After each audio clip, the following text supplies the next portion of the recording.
So, I'm here today with my friend and mentor, Nitai, and he's an author, educator, mentor, and I would consider you an entrepreneur also. So welcome. Thank you very much for being with me. Okay. Happy to be here. Yeah. So, how long have you been teaching? That was my first question. Well, I had my first class the year before I came to Ananda, so in 1971. I was in Fairfield, California, and I just was in the teacher training program at University of California, Davis, and was assigned a class in a town called Fairfield, which you drive through from on the way to San Francisco. And that was my first class, second and third graders in public school. Wow. So that's over 50 years now. What keeps you going? What's your motivation? Oh my gosh. Well, obviously young people have ups and downs like everybody else, but their ups are pure, sweeter, more joyful.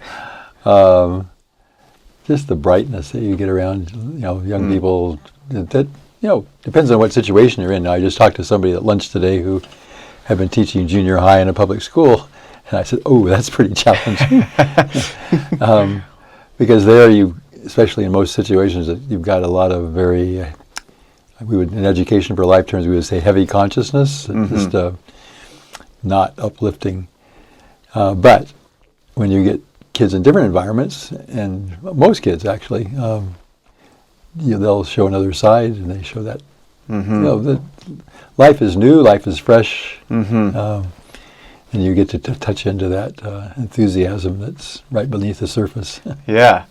You mentioned Education for Life, and I brought this book, which I think it's fair to say has played a major role in your adult life. Yes. If I'd have brought my copy in, you would have seen it's a typical page-worn, everything's underlined. Yeah, by the end it's all highlighted, right? Yeah, it's my Bible for education, yeah. Yeah, so there's a few things that I thought maybe we can just talk about a little bit from this book. And there's also one of my, as I was coming on the spiritual path, was a very influential book, because education was an interest of mine also. Yeah. The first was this idea of success, and that's the first chapter. What is success? So maybe you could talk a little bit about that in education for life terms. Well, he calls it a revolutionary approach, and that right there is where it starts with. Well, what's the goal? What's the goal of education? Why are we educating these kids? And here in this first chapter, he uses the word success, which is a nice word because everybody can relate to it. But modern education has gotten way off line. It takes the idea of the intellect and says school is about training the intellect, and then it just keeps going. It doesn't know when to stop. And so you've got, you have standardized tests, and then you have AP classes, and you have IB curriculums and Cambridge curriculums, and all of them are focused on getting more and more out of the intellect, pushing more and more to learn things earlier and earlier and faster and faster. And it's no fun.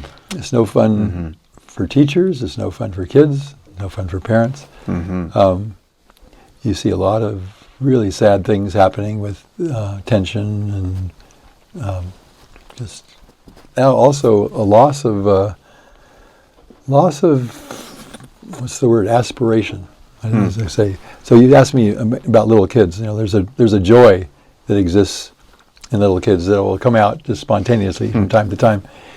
And one of my things I tell people, I said, if you want to see what's wrong with education, just go to your typical school, go to the kindergarten, just be around the kindergartners for a while, and they still have that freshness. There's a lightness there.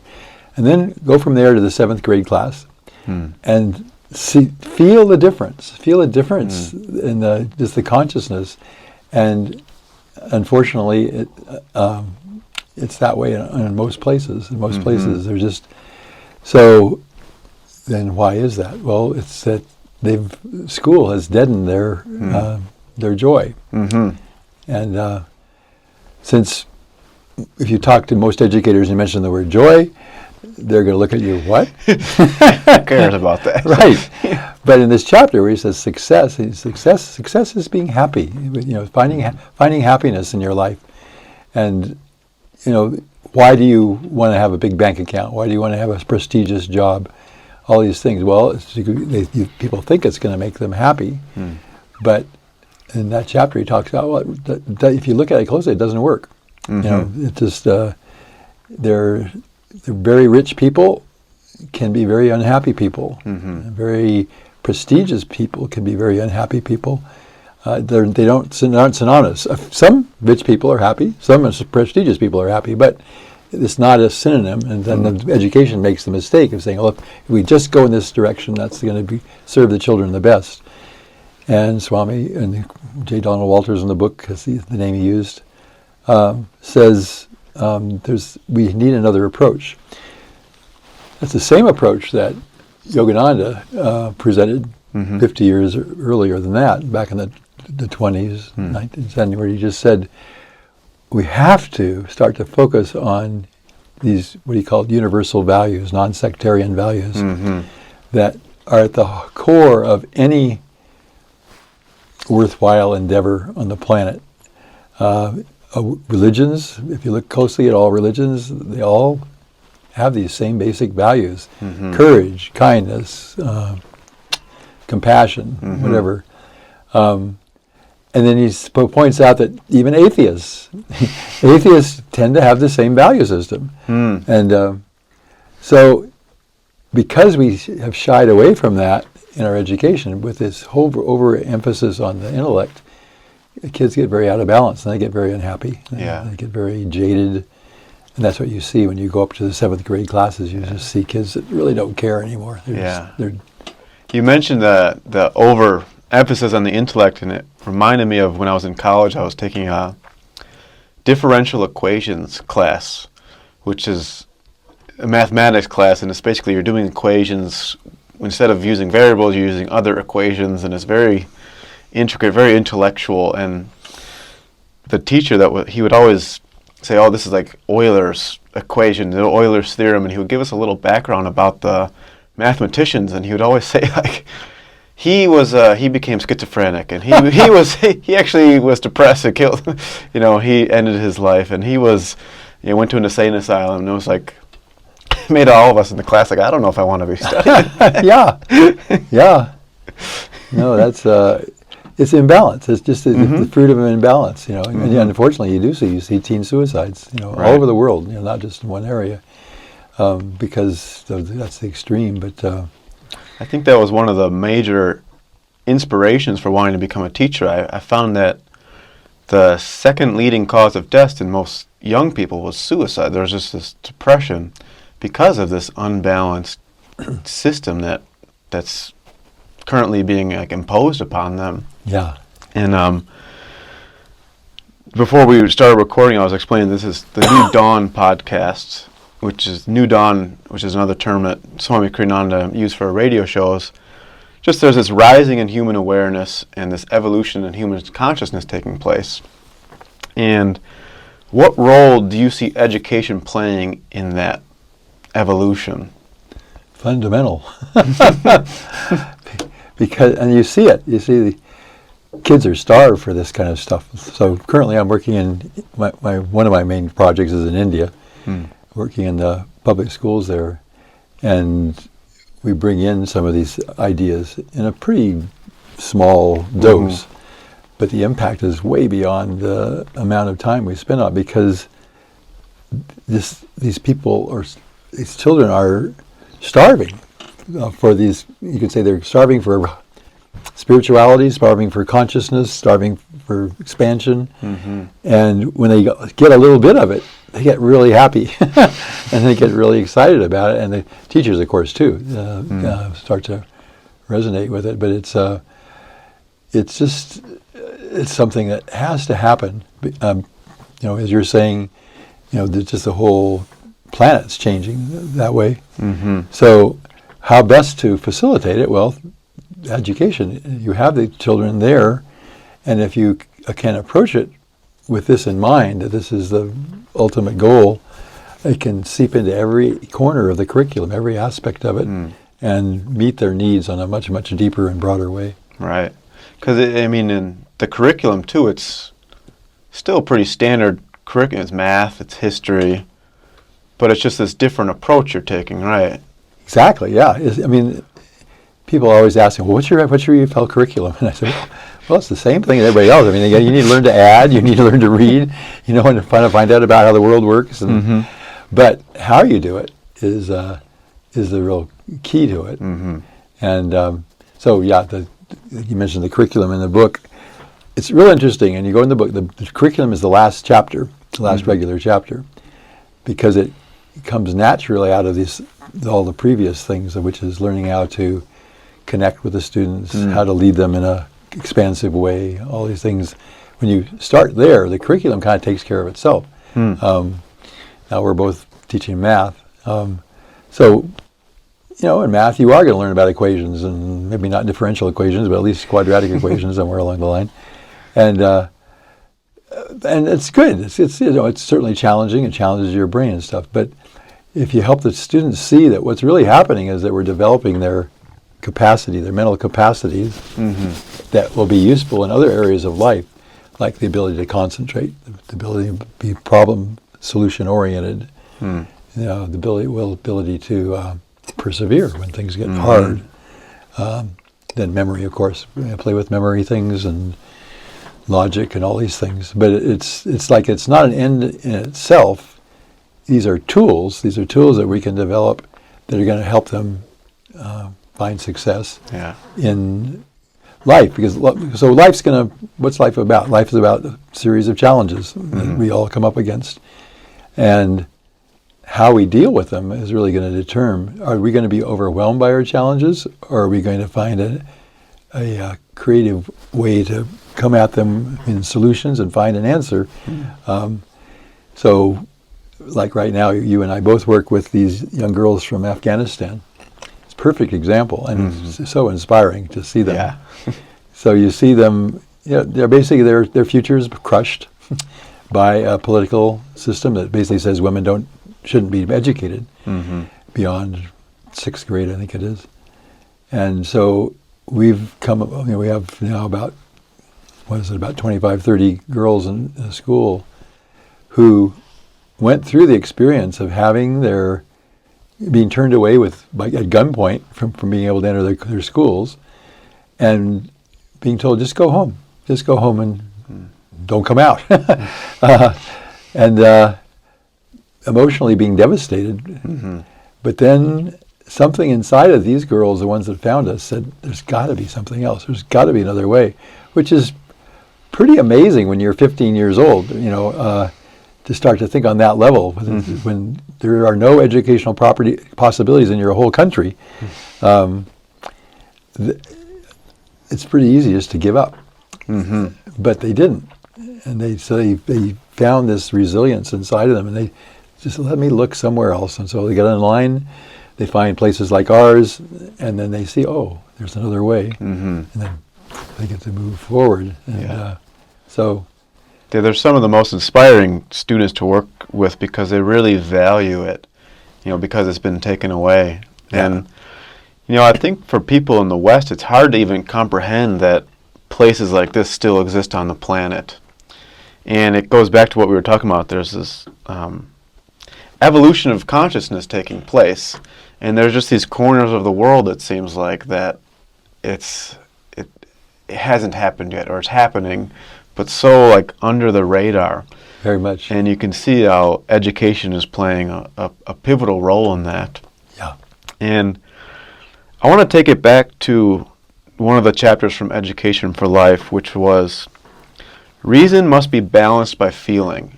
And I think, places like what we're talking about in Afghanistan, they get to that because the reason gets so far out of balance. You could see it's this whole culture is created by a line of reasoning that somewhere strayed off of truth, and they're very convinced that this is the way it should be.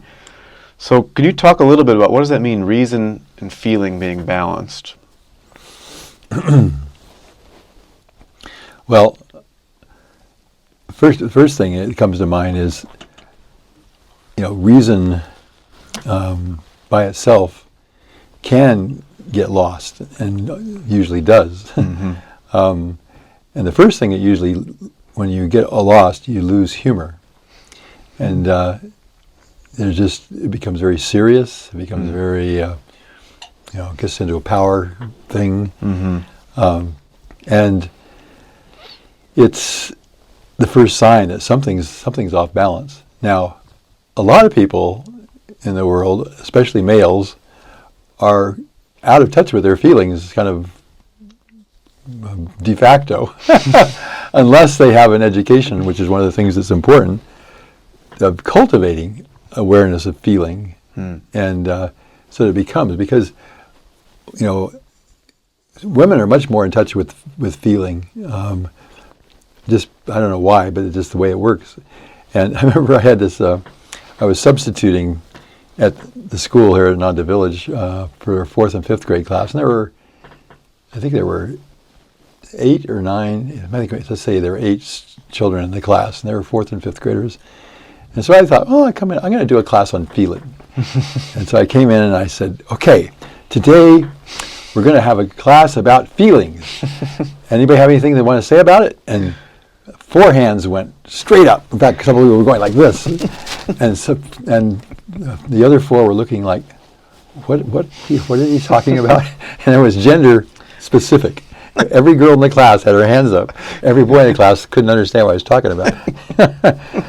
So it's something that it has to be, the planet needs it desperately right now because of all these situations we've already mentioned that are going on, where reason has just gone off the deep end, and it's just become rationalization, rationalizing itself with making up these arguments that fit it, which you can do. You can rationalize anything. You can support any position you want on the planet. That was when I was in college. I was studying all these theories, and I would go from one theory to another, and I go, yeah, that was pretty good. Well, this is pretty good. Well, that was, which one? Sure. And because nobody was talking about feeling and stuff. Well, the feeling is, what do you resonate with? What pulls you? We talk about a heart level, or we talk about emotional intelligence now, which is wonderful to have even a terminology like that. But to say that, yes, reasons are good, but when you look at a reason, you want to be able to not just think about it, you want to also feel it. You want to say, okay, how does it feel to me? Is it something I resonate with? Let's say, you can make a good argument for anti-Semitism that many people did in history. Well, it doesn't, if you hold it next to your heart, it doesn't expand your heart, it contracts your heart. And it takes away the joy level and all these other things. So an education that embraces and feeling, in addition to intellect, intellect's not bad in itself. It's a wonderful tool, but in education life is one of 4 tools, and you have the feeling, and we also have will and body, which maybe we'll get to. But the feeling one is the most neglected, and the one that needs cultivation first. My first time I was teaching actually here before Swami put the book out for several years actually, and so some of these things were just kind of exploring organically, and he had mentioned, and I know, feeling a couple of times, and I thought, well, I'm going to just kind of experiment with it. So I made a little chart, and the kids I was working with at that point were about 8 years, maybe 7 years old, 6, and so the chart was really simple. It had the days of the week, and it just had happy, sad. And start simple. Yeah, we were starting at the basic, and so we would, just before lunch every day, I'd say, okay, pull out the charts, and if you were happy this morning, fill in blue. If you were sad, fill in red, whatever it was. And that's all it was. But it was this. It started this whole process of thinking about our feelings and reflecting on them. Well, how did I feel this morning? And then after it's a short period of time, they started to say, well, why did I feel that way? You know, Right. Why was I sad? And I remember we read this. So well, let's add an item. We'll put on why. If you're happy, sad, and why. So we did fill out the chart.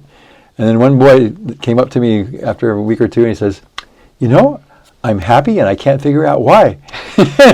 And so he came up with happy without a reason. And, you know, you could say that's a synonym for bliss. Yeah, unconditional. And the fact that there could be happiness, but, you know, because they were saying, I'm happy because my mama put a cookie in my lunch, or I'm happy because my friend smiled at me this morning, or whatever. But all of a sudden, you can just be happy. Wow. And then, you know, how could we cultivate that? How could we cultivate that happiness? And so you get into it, and the whole thing opened up from that very, very simple chart. But all these different avenues we started to be able to explore, and you know, people became much more aware of their feelings. That's impressive. That's beautiful. And I love how simple you made it with, earlier you mentioned, is it expansive or does it feel contractive? And just making that your guidepost, you could say, because I think for a lot of people, as you said, that are out of balance, mostly in the logical mind, you know, how do you get out of that? How do you start to, and that just gives you a very simple, you know, when you hold something to your heart, as you say, does it expand or does it contract? Yeah. And I think that's such a simple, beautiful way. It's powerful. It's a powerful dimension to track growth on, which is it's very core to the book. You know, that there's the goal is the goal, as he says in the book later on, says the goal of maturity. And maturity is the ability to relate appropriately to have you know it better. Realities other than your own. Realities other than your own. And can you relate to other people's realities, or other realities of plants? Valeria, our other math teacher, was telling a story about she was working with a little boy. No, it was somebody else. But anyway, the little boy, he specialized in squishing millipedes. If he would see a millipede on the sidewalk, he would go up there and jump on it. He was like 4 years old, you know, so no sense of, you know. And so the teacher took him aside. This is Nitai, I now remember, from India. And she held up the millipede to him, the dead millipede, and says, look at him. And he says, it's not moving. And she said, no, it's dead. And he said, oh. And she said, do you like to move? And he says, yeah, I like to move. Well, the millipede can't move anymore because you jumped on him. And so it got him. It caught he was able to see. And he went around and he started grabbing millipedes and bringing them up to her. It's like, look, it's moving. But she had succeeded in opening up that sensitivity in him at 3 years old, or whatever he was, 4 years old. And it's just a powerful example that it's not that hard, you know. Right. But it's the fact that our society doesn't honor it or doesn't value it means that people aren't doing that. But of course, I have to say, so I've been doing it, like you said, I've been at this over 50 years. There have been some very impressive changes in that time. Really? This whole idea of emotional intelligence, nobody ever mentioned that when we started. Really? It was just didn't exist in the vocabulary. But then I forget when it was, the 80s or 90s, you started to see on the fringe these little things coming in. And you see more and more of that now. Nonviolent communication is a whole thing that's come in. Lots of different strands. So you can see it's a planetary movement. But as we mentioned, it's resisted in certain quarters because it's scary. You know, it's right. Something is new. And but that's the thing I think that's so beautiful about this system is that it's grown so organic, and like you said, it's starting with these small little pockets, and it seems to have grown over these last 50 years of your experience, and I think it comes down to, and this is another chapter, theory versus experience, which I think was something that was so lacking in my educational experience growing up, at least, was you're told what it is, but a really good teacher will give you an experience of what it is. Yeah. And can you maybe just if you have any thoughts about That's that? great. Yeah. Well, experiencing it brings feeling into it. Mm-hmm. You know, you're not just analyzing something at a distance. You're living it. Yeah. And so it goes much deeper. Yeah. And so a good teacher will look for ways to, whatever they're teaching, to try to bring in an experiential element to it. So with these values that we're talking about, these universal values, they're not new. People have been talking about them for centuries, millennium. I had them when I was growing up. Mm-hmm. I went to a Catholic grammar school, and they always talked about those qualities. But they talked at me, and they told me what to do, and they told me if I didn't do it, I was going to go to hell or something. You know, it was a fear. It was all this external motivation. I didn't get the experience that I feel better when I'm kind, or I feel better when I'm honest. Right. I had the experience of that, but it was nobody was there to support it. It would have been helpful to have somebody. So when I was about 9 years old, some friends of mine and I went down to the local store, and there was some candy there on the counter, and I was, everybody, we looked at each other, and everybody said, let's see. So we didn't have any money, so we each took candy, and we left and went home. Well, by the time I got home, I was so nervous, and I just was so upset about this thing, and I just decided, I don't want to feel this way. So I walked back to the candy store, and I gave the thing back. And I can't remember if I gave it to the man or I probably just put it on the counter where it was. Mm-hmm. But stealing made me tense. And if I'd have had an adult there to help draw that out, it would have been, it could have been made more out of it. I mean, it did affect me, but there was a potential but that was the kind of interaction I didn't have. I was told that stealing, thou shalt not steal, whatever the seventh commandment, whatever it is. Yeah. And but here was a situation where I could actually learn it from actually. And of course, you don't want to tell your kids going into stores and shoplifting. Just see how it feels. But life experiences do come that way, and that's another topic from the book, Natural Law.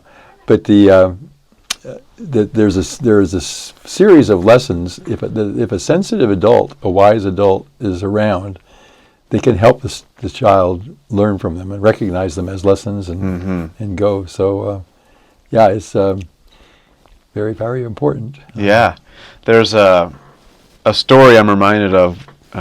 Just speaking about experiential and how some of these things first off, just how you said earlier, these things are universal, and when you do experience them, you recognize that this way works better than this way, and sometimes it's just a matter of having somebody point those out. But I wanted to ask you about, there was a story that you reminded me of, because in the early days there was no curriculum, there was no lesson plan that you could follow. You're starting a new school. So you dropped the kids off in town, and you said, find your way back. And that was your experiential education for the day.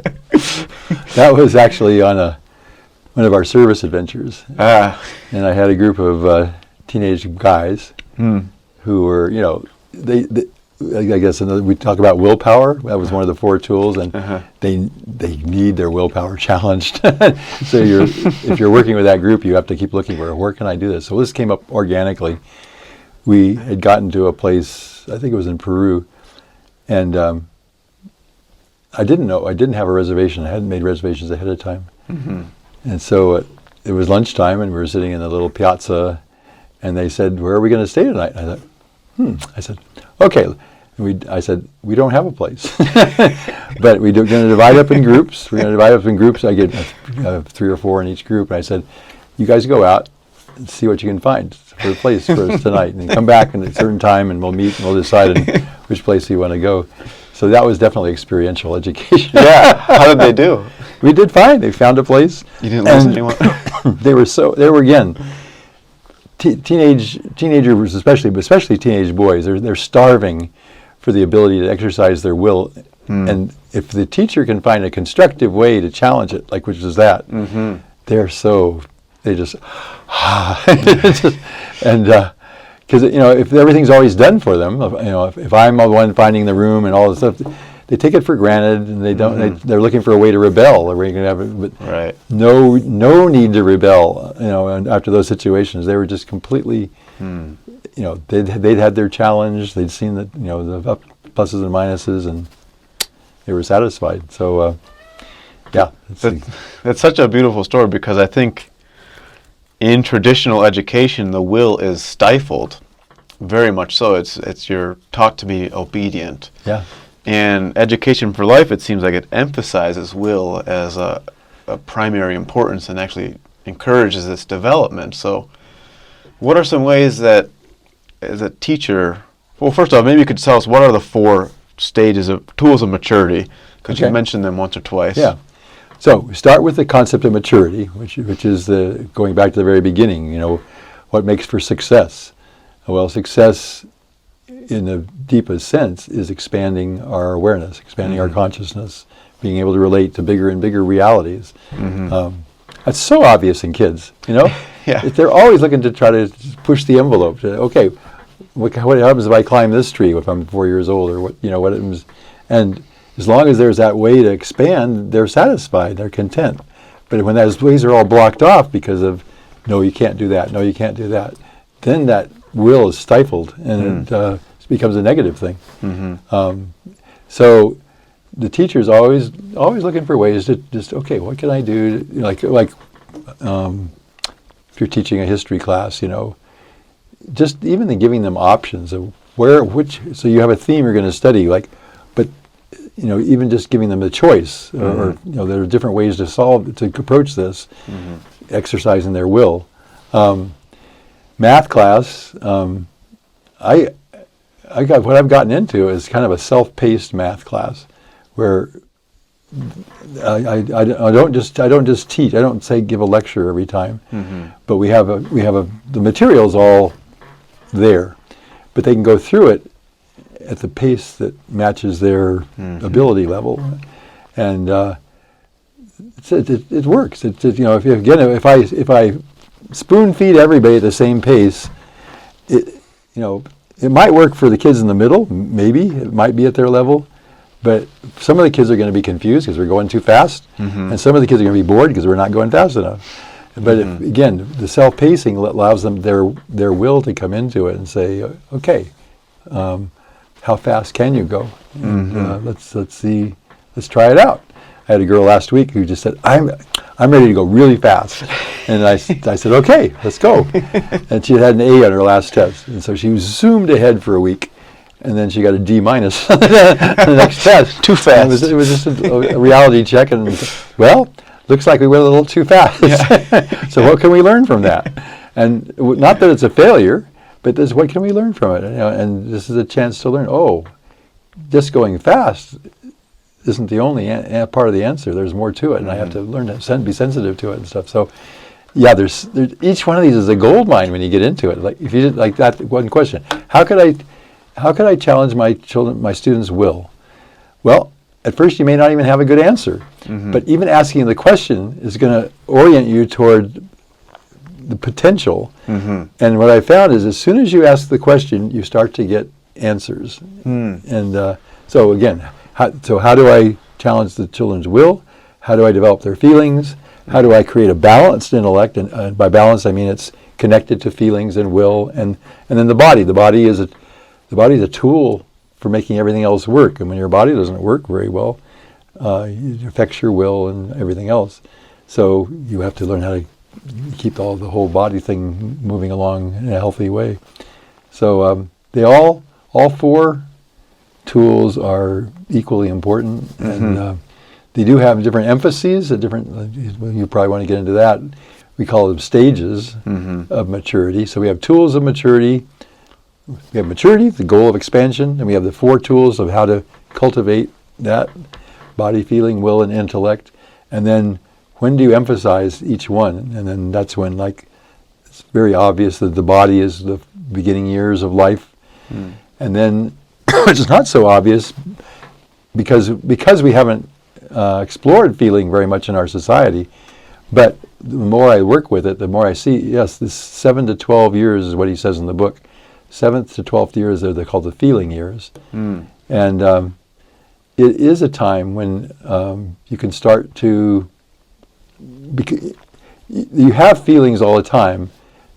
Little kids, though, it's like they don't really have the capacity to work with them very constructively. The best thing with little kids is when they're having a tantrum or something, you pick them up, move them to a different environment, or give them a different toy or something, and most of the time they'll snap out of it. They'll just, oh yes, okay. If you try to reason with them, it's just like you go around in circles because it's not their tool yet. It's not their that they can work with.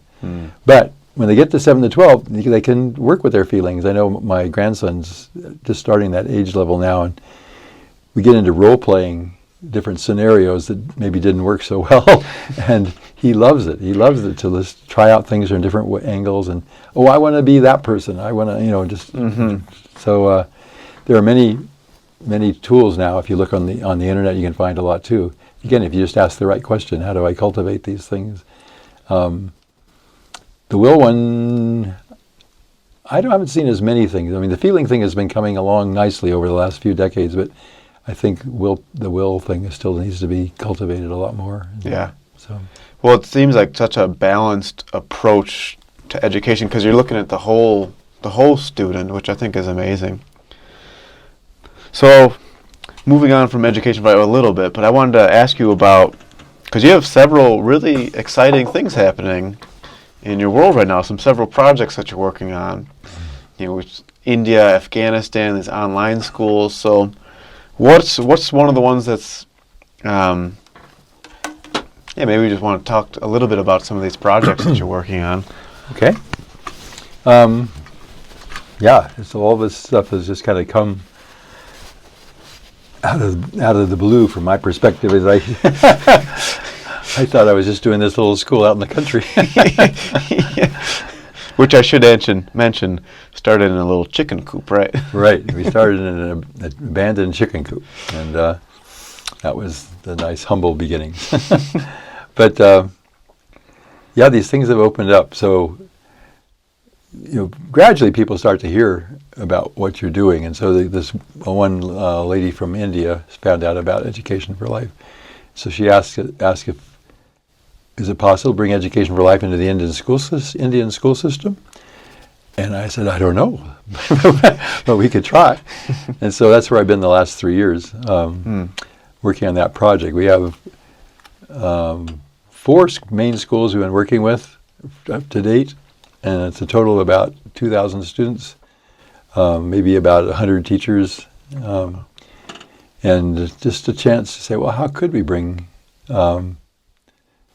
India is just at least as imbalanced as most school systems in the world, maybe more. Wow. Because they're just so fixated on testing, and they do. I'm almost positive they do more testing than they do teaching. And so the teaching tends to be tell the kids what to do, say, and I remember one of my first classes of observing. It was a environmental science class, and the teacher was teaching them about alternative energy. There are 3 types of sources for alternative energy, and how many types are there? Everybody has 3.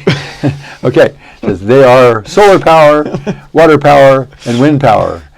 And what are the 3 types? Solar power, water power, wind power. And I remember I just was watching it and going, oh God, this is going to be a hard job. Uphill battle. An uphill battle.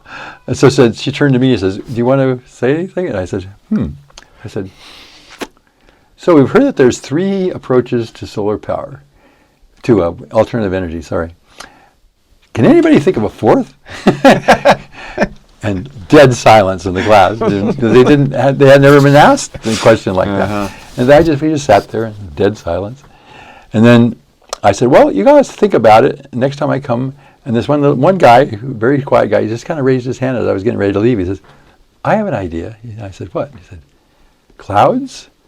I said, wow. I said, cloud power.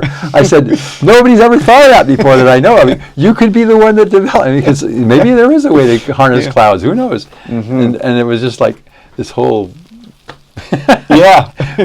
breakthrough that way. But well, that old school approach that just keeps a lid on creativity. Yeah. And whereas you're opening up these kids to just broader potentialities. Yeah. So it just, I forget your question now. What was it? Well, I was just wondering a little bit about what we're doing. Your projects. Yeah, so that was my entry to Indian education, was that first class.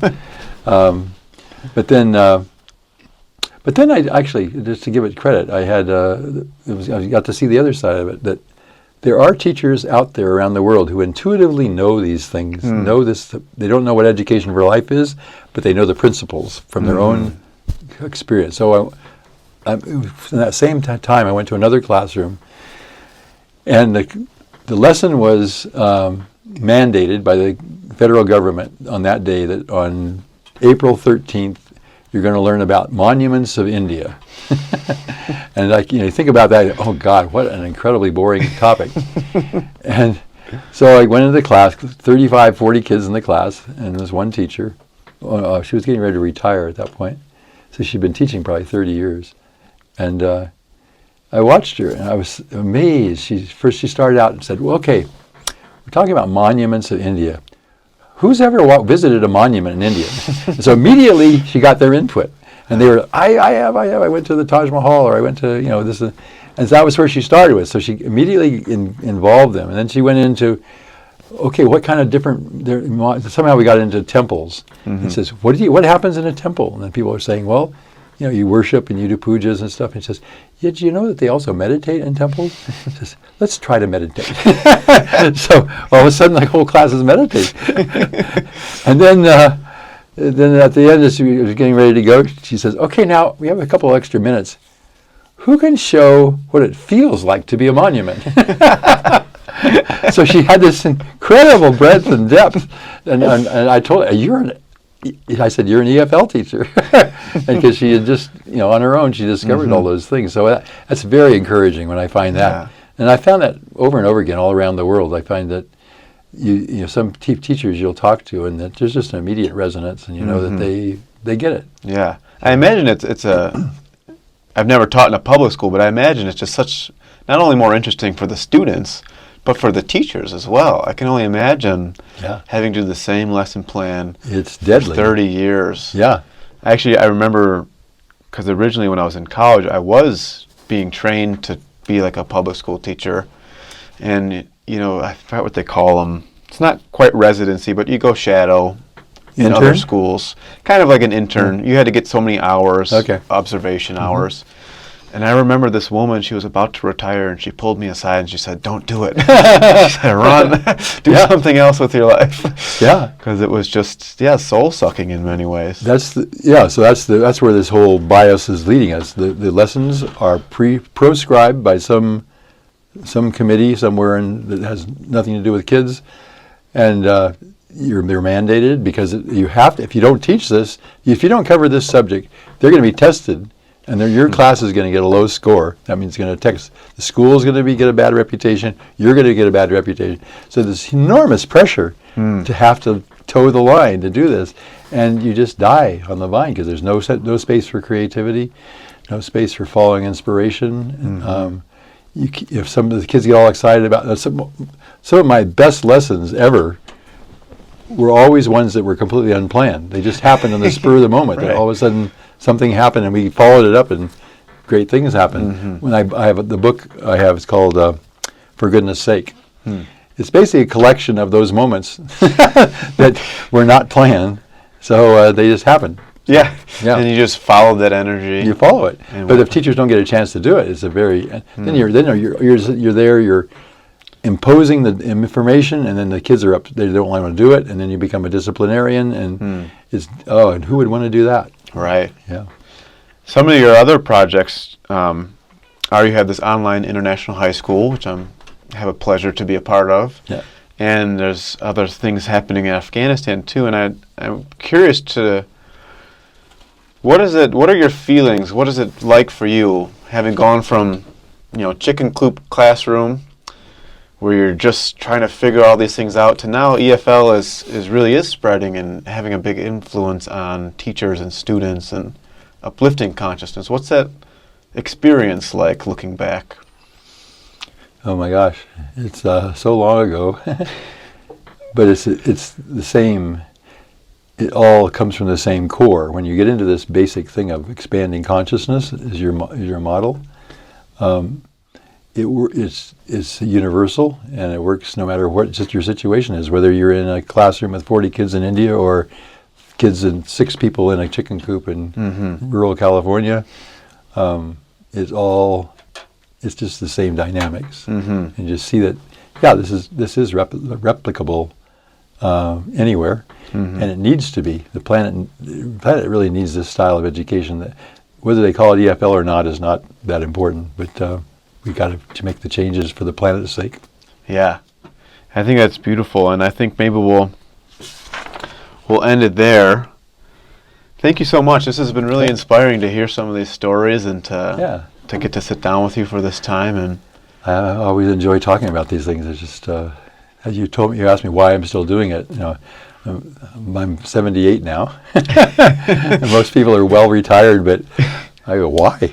Yeah, you're busier than ever, and you're starting new projects on different continents. And well, for those who know Swami Kriyananda, he had the classic definition of retirement. He said, retirement is putting on new tires. And keep going. So you can go to the next lap. Yeah. Thanks for having me. I Yeah. appreciate it. One last thing, where can people find out more about Education for Life? edforlife.org. EDFORLIFE. That's our main website. And there's trainings, and people can Trainings, find out more. Yeah. People want trainings for teachers, trainings for parents, online options. We have the online high school now. They're obviously are in-person schools too in different places in the world. Those are a lot harder to get started, but they're possible. We have a beginning of an online middle school, and I would love us to have an online program for younger children. It would be parent-centered, so the parents would be involved, but there would be like a mentor, right, helping all that. But because you don't want the little kids online, you don't want anybody online all the time, but especially little kids. But you could have I'm looking for somebody to take it on as a project to develop it. So. Starting one more thing. Why not? Yeah, well, it has to be. It needs to fill out the spectrum. So we'll see. Yeah. Well, blessings to you. Okay. Thank you so much for all that you've done. Yeah. For education. So, thank you everybody for watching. Bye bye. Bye bye.